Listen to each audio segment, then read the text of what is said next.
कर्ण के माध्यम से भगवान को पीना वो भगवान की कथा है, और नेत्र के माध्यम से भगवान को पीना वो भगवान के दर्शन है।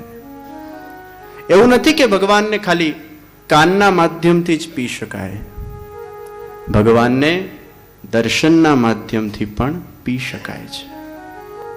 અરે અમારા શ્રીનાથજી બાવા તો સાક્ષાત પંચામૃત છે, અને પંચામૃત પીવું કોને ન ગમે? અમૃતોમાં શ્રેષ્ઠ એ પંચામૃત છે।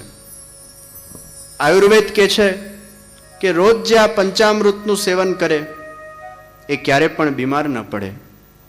મેડિકલ સાયન્સ કહે છે an apple a day keeps a doctor અવે, અને અમારા શ્રી મહાપ્રભુજી કહે છે આ પંચામૃતનું જેને રસપાન કર્યું હોય, અર્થાત આ શ્રીનાથજી બાવા જેના હૃદયના અંદર બિરાજમાન હોય, સાક્ષાત આનંદ જેના હૃદયના અંદર બિરાજમાન હોય, keeps the pain away, એ દુઃખને હંમેશા દૂર કરતા હોય છે જેના હૃદયમાં આ પંચામૃત બિરાજમાન છે।